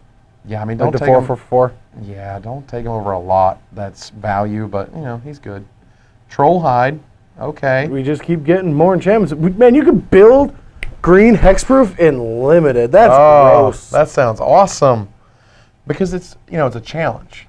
It's not like a weird warped standard thing anymore. It's like a challenge to do that. Yep. That's neat to me. Troll Hide as a card is good. It's actually one of the best enchant creatures in the core sets because it can give regeneration. So Doomblade doesn't really deal with it. Don't Burn spells really deal because it gives +2/+2. This is a card that you can wait until you have 5 mana, so you don't get blown out. Like A, you can wait till you have 5 mana, and B, you can wait till you have 5 mana, and they don't have any open mana. Like really, this is a card you want to stick because once it sticks, they're in trouble. Like then all of a sudden, I can imagine people start thinking about bringing in naturalizes and whatnot because of this card. Because you can kill the Troll Hide because you can't kill a stupid creature anymore, and that's a thing. Yep. And even when they do kill the Troll Hide, you're able to regenerate it in response. Like, there's a ton of value in this card. It's not something that you have to pick highly because you're probably going to see them late anyway. Yeah, for sure. It's not a card I like to run a lot of, but it's still good. Yep. It's still a good, like, one of just awesome card in your deck. Vastwood Hydra. I like this. This is like the first Hydra I've seen, that I've seen that you can't give it more heads. It's stuck with the amount of heads that I remember. Okay. Most of them always doubled and. Yeah, I mean, I'm sure the peanut gallery is immediately going to let us know that we're wrong. But regardless, they can't tell me they're wrong because I know. I said it's the only one I know. Because you don't know what I don't know. Yeah, you don't have any idea. It says I know. I don't know. You don't know what I know. Yeah. Right. I didn't say I know of. I said I know. That's a weird phrasing. Vastwood Hydra is a really good card. Like I actually really like this card a lot. I don't think it's going in constructed, but what I most like about it is that you distribute the counters however you want. Distribute is such a wonderful word. I absolutely love that word. I think it's great. I think what it does to any +1/+1 counter type scenario is give you the best of both worlds. If you do have the Glade Cover Scout or whatever it is, you're able to say, okay, I want to put 5 of the counters over here, and then 1 counter here and 1 counter here. If you have a sacrifice outlet, it makes combat unbelievably difficult to play around. It's really sick. I mean, it's a sick rare. I mean, there's a reason that it's rare, and there's a reason that you wait until you have the absolute most mana ever before you play it, and your opponent has to do a lot to all of your other creatures in order for this not to be just overpowering. Oh yeah, no, this card is bonkers. Just think of back in in Modern Masters we've seen some modular effects. And just think of if it cost 2 colors X, put X on a modular creature. Just think how good that would be. True. And that's what this is. Like, you could just pay 5 mana to get a 3/3, and then when it dies, you get 3 counters around. Like, that's good enough. Yeah, being that modular, and modular meant that you had to put all of it on one thing. Yeah. You couldn't distribute it as you like. This gives you the modular type ability that was on, Arcbound Ravager and Arcbound Worker and whatever, and just sort of upgrades it. Yep. Makes it even better, even badder. This card is super sweet and limited. Run it. Verdant Haven, a card that we poo-pooed almost immediately, and a card that we immediately both played in our sealed deck, and thought was awesome. I'm sorry, I got some crow. Yeah. Got crow. Oh, crow. This card's awesome. It's good. I'm sorry. It's a very good limited card. I'm sorry when you go back to Return to Ravnica and we're going like, Verdant Haven is terrible. What are they doing? Like, no. The card is good. It's great. It's not good in constructed, but in limited, it's awesome because it gives you the life, it gives you the fixing. And when we were talking about splashing certain slivers and splashing certain other spells, when you're in your like mono green type deck, when you're playing Lay of the Land, when you're playing Verdant Haven, I would rather play Verdant Haven than Lay of the Land. I agree. Yeah. Very much. Yeah, because it's a much better card. Yeah. Yep. Absolutely. Which is good. So it is a good, solid card. I know we've both played multiple copies before. just stop. Yeah, I'm sorry. All that crow's got you full up. And Voracious Worm is next. Is sweet. I wanted it to be better. I just think it's not. No. I mean, for limited, you have to chain something weird. You got to stack some bacon. Are you aching? Yeah. Yeah, so in that scenario, it's actually really sweet. But what you're setting yourself up for is a 2-for-1. Yeah. You're like, well, I gave up this guy for this guy, then you killed this guy, and I'm an idiot. I'm pretty sure the only time I'm ever going to see this card get counters is in a green-black deck where you tag with Chalinet and then you have a 4/4 on turn 3. Yeah. That's where I think it's going to be biggest. Hey, man, if you're going to run the dreams, let's do it. That's fine, yeah. But I think, but ultimately in the real world, like, it's still a bear. Yeah, that's fine. And that's fine. You're talking to, like, the guy that likes grizzly bears the most. Exactly. So in that regard, it's really good. But when it comes to, getting this awesome bonus and trying to hold it back and all that stuff, for me, I just think you run this on turn 2. Like, no fear. I mean, like, turn 1 Mystic, turn 2 Voracious Worm, just to keep going. You know what I mean? Like, I think the worst thing that can happen is when you have Voracious Worm and like Verdant Haven in your hand, and then you're like, oh, I gotta wait till I get to 5 mana so I can get this 4/4 or whatever, and that's not necessarily the right way to think of it. I agree. So, but I can see people still trying to run the value. Ultimately, you don't draft it very highly. I think you take a lot of other better creatures over it, and even like a giant spider, I'd rather have over this guy. Oh, for sure. But when it wheels, because no one else knows what to do with this stupid thing, you still have a grizzly bear. Yep. And that's still just fine. Witch Talker, baby. This is more like stick it in and break it off, Stalker. Yeah, I mean, now that Bant Hexproof has just got way better, I think it's actually just better for the format, because if it gets more popular and it's a better deck, then more decks run removal to deal with it. It's kind of in this fringe spot where I don't play against it that often. It's very inconsistent, so I just never really run hate and just hope things go well. Gosh, I know I played it when I went to Charlotte and played in the Open. And I was playing, Junker. I was playing Junker Reanimator at the time, and that deck just runs you over. You got nothing. Yeah. You got actual 0. I had no way. I could only race them and hope that I could race them in time. And I got there game 2, and he just outraced me in game 3. And that's just a thing. And this is just another one of those cards. Now, as I mentioned in the show, Far and Away is a card. Far and Away is really good. It's one of the cards that kind of is meant to answer this type of card. Bounce this and then you sack that guy. Whew, you know what I mean? Like that's what you need, because this is a card that can just take over the game all by itself. If it can't be counted on, it would be the actual nuttiest. It'd be a nutty bar. It'd be wrapped up, distributed by Hershey, like be ridiculous, or distributed by Little Debbie actually as a nutty bar. Regardless, Witch Stalker is good. It is a chase rare. It is a card that I am pre-ordering for my cube. I expect it to be very good. Yep. As a 3-drop. And man, when you're looking for some hate, Wizard's giving you some. Yeah, no, I mean it's very good. I mean, well, it's I don't know if it's hate. It's just another hexproof guy. I mean, it's hate against black and blue. It's not that great of an ability. Well, I mean, Fiendslayer's hate against white or hate against red and black. This is hate against black and blue. Sure. I mean, it's like, what do those colors want to do? Yeah. And red and black, they want to remove removal spells and burn spells that Fiend Slayer gets around. What does blue and black do? They want to kill spell and bounce spell. Neither of those happen. And in fact, you get bonuses whenever you do so. So that is nice. yeah, so I saw what Wizards was doing with this. I think it's a good idea. I think that people are kind of freaked out and scared because of how good Hexproof has been. But I think that's what I would describe as the Geist problem. Because once Geist rotates in a few months, it's going to be fine.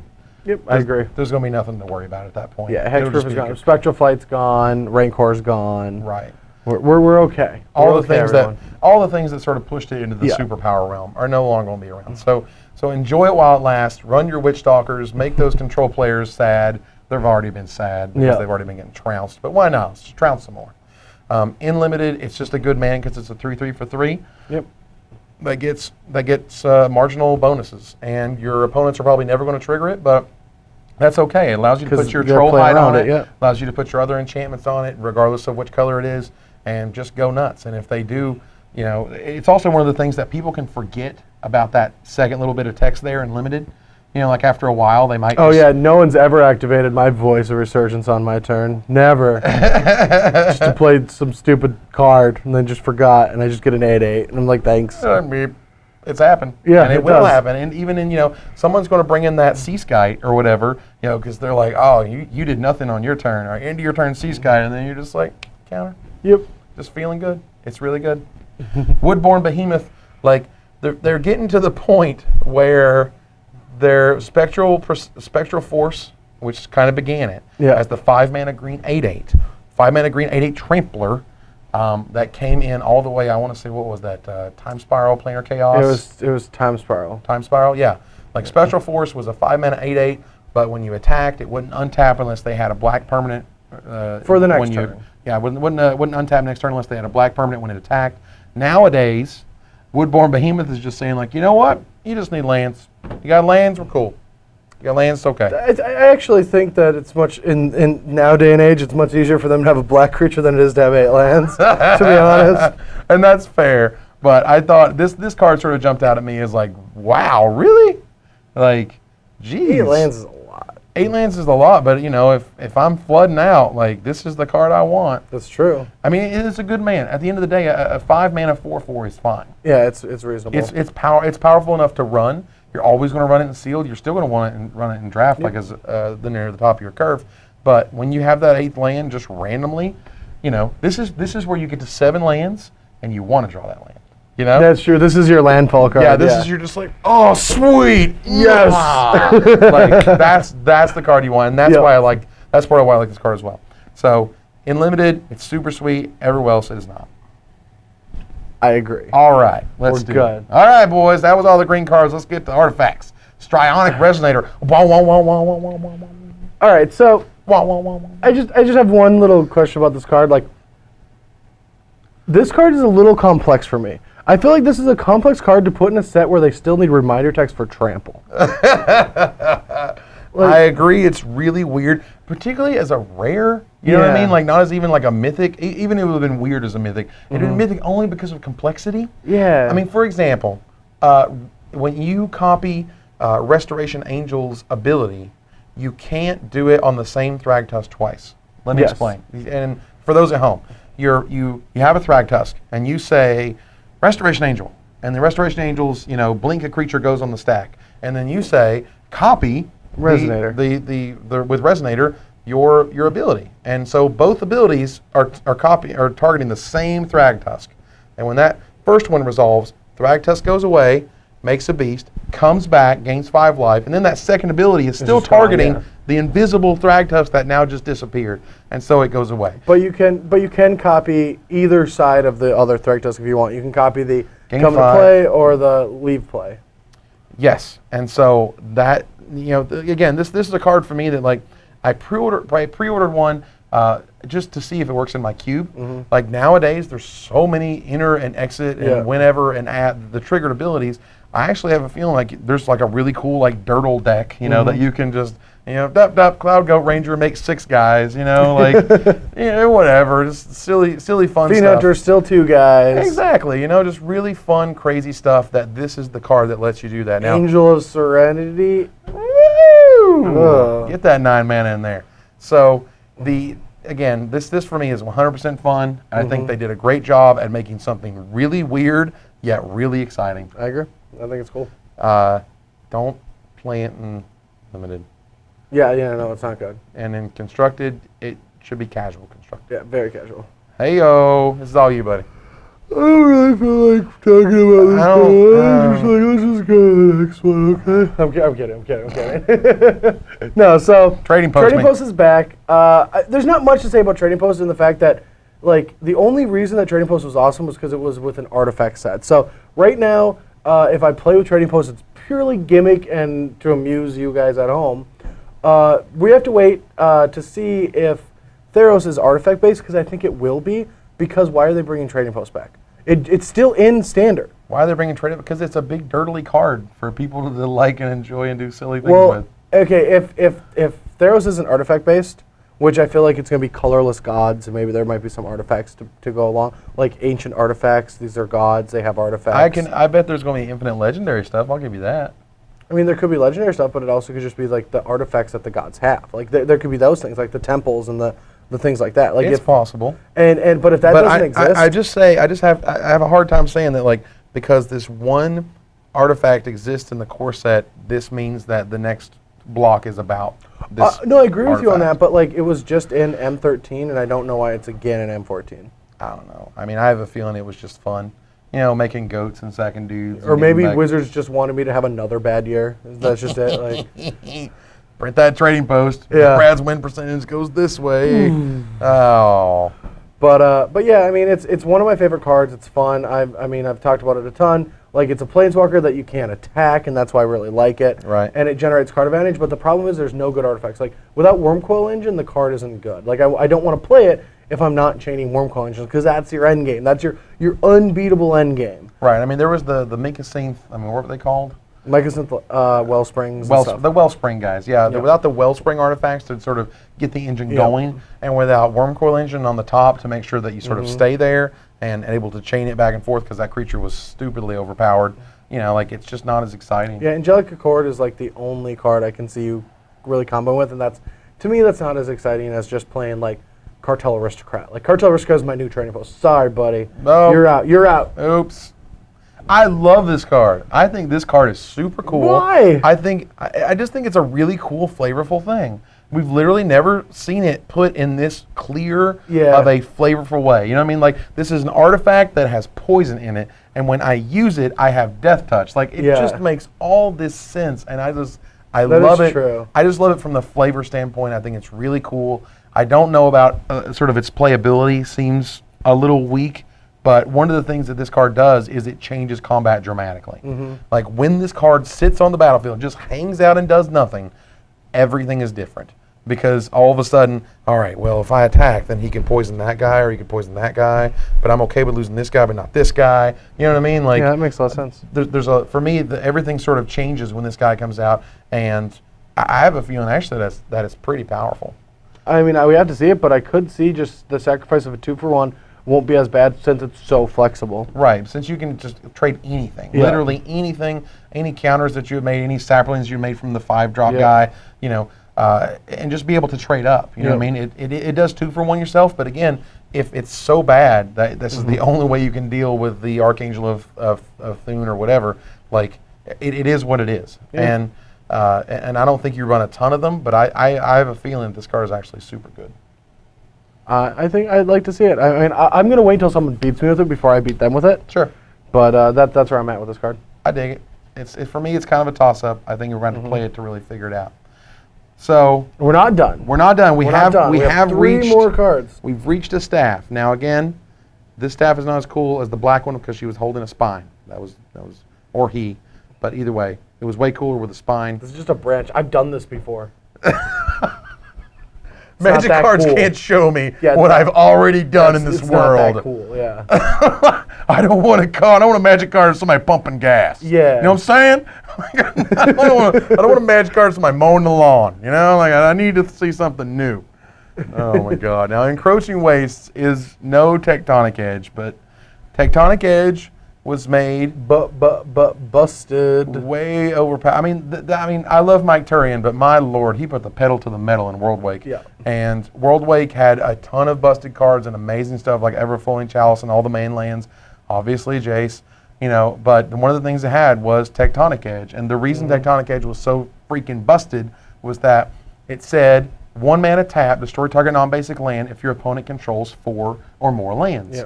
Now, what you would do is you would play two Tectonic Edges, pay 2 mana over here, use your 2 Tectonic Edges to take out 2 lands at In once. response, you target one, sacrifice your land. In response, target a different land, sacrifice that land. So then it only checked on activation, not on resolution. That is correct. And because it checked on activation, they still lost 2 lands. So you could sort of double Stone Rain, double Strip Mine, however you want to think of it, and that would just cripple people. And people would just lose the game from that point. Yeah. And it kept a sort of a lid on the format in many ways, and not in always the best ways.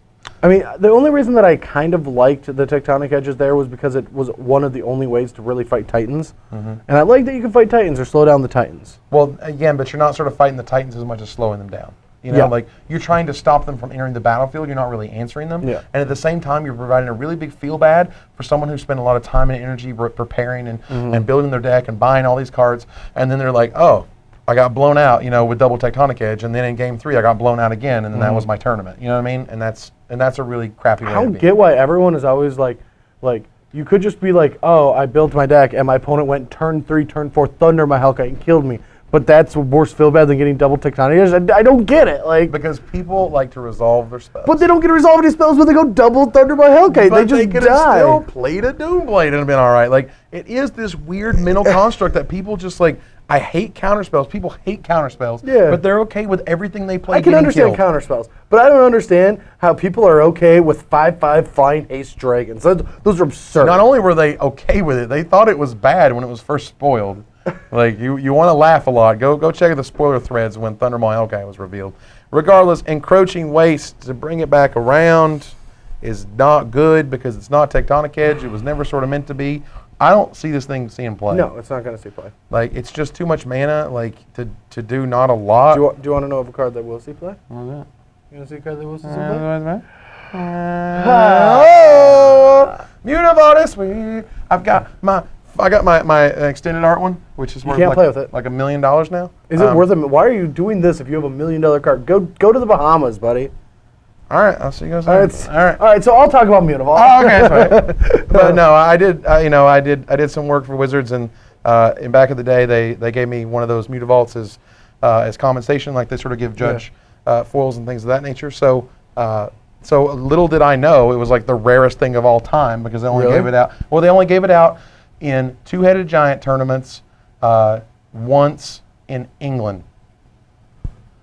Yeah, I'm not kidding. So how much is it actually worth? It's like $800. Dang.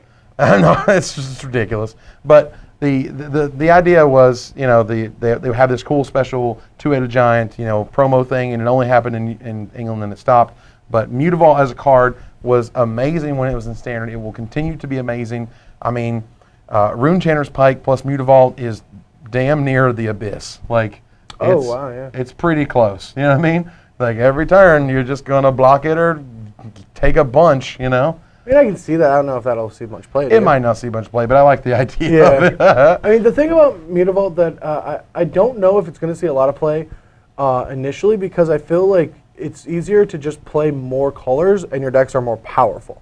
So I would much rather, every time I build a Mutavault deck, it's like a white weenie deck, and I'm like, I want Mutavault, but I'm like, well, no, I'd rather play Burning Tree Emissary. Well, I can't play Burning Tree Emissary and Mutavault, but I really want to play Burning Tree Emissary because that's just better into a Flinthoof Boar. And every time I do that, I just Mutavault just doesn't seem as good. Yeah, and this is, again, I think, a card that takes a rotation. Yeah. It takes the mana being worse in order for this card to actually shine again. Yeah. I think it's still going to shine in the meantime. I think people are still going to make White Weenie work. There's going to be the Path of Bravery, Brave the Elements, White Weenie, whatever. But I just feel like the Junk Aristocrats version of that is just better because you just get better cards. It's possible. Yeah. But again, after the rotation, that really won't be there anymore. Oh, I agree. No, after rotation. Yeah, but regardless, Mutavault's amazing. If you don't have your playset, you should, because it's only going to get more playable and better and more expensive as time goes on through this Standard format. Yeah. Shimmering Grotto. All right, so I got two things to say about Shimmering Grotto. Here we go. This is our last card. It's also a card that I probably played and constructed more than anyone else on the planet. Ooh. I will have to say that. Whoa. We've played it in Solar Frights. I played it in Hoof There It Is. And there's two things. One in limited, one in constructed. One in constructed is it is much better than you would think. It's very good when you're playing cards like Abaddon's Pilgrim and Elvish Mystic, when you also need multiple colors, if you're playing Faithless Looting decks or something. Because Sure. like when you have all these green and white mana producers, but you don't have anything to do on certain turns, sometimes Shimmering Grotto just helps fix you and it's just stabilize your mana. But the most important thing I have to say when you're playing this in Limited, especially in this format, where you might splash a couple times, like you might play a green-white splash red card, if you're using Shimmering Grotto to fix for a third color, it is almost always better to just play that color's basic land type. Like, so if you're playing, for example, you're playing green-white splash Doomblade, Shimmering Grotto for the Doomblade is almost strictly worse than just a swamp. And it sounds like it's not true, but the reason for that is that Shimmering Grotto is usually just going to be a colorless land because you already have enough forest and plains. You're trying to hit your curve so it doesn't curve your spells that are in green and white. And when you finally draw the black card, it costs 3 mana instead of 2 to cast it. Sure. And so, in terms of its ultimate playability in Limited, sort of how would we rate it? I would rate this as you can play it in a 2-color deck that has multiple like double color costing things like green, green, and white, white. Well, I could also see it in a 2-color deck that runs the triple red spells. Whether you got the Mythic Dragon or whether you got the rare, the Awaken the Ancient. I agree with that too. Makes a mountain thing. Or you play this card in your Sliver decks where you have 4 to 5 colors. It doesn't splash for a third color, but it helps. I would play this if I'm like green, white, splash, red, splash, black. Then I play it as a dual land because it's more important to have consistency. But yeah, that's all I got on Shimmering Grotto. Oh my gosh, and that means that's all we got on our entire M14 set review. That's not all we got for our M14 set review. Yes, it is. It is not. Yes, it is. It is not. Oh, God. We're going to pie you. Bye. Wait. For Brett Nelson, this is Evan Irwin. We're tapping the cards. So you don't have to? But I'll pie because I want to. I don't want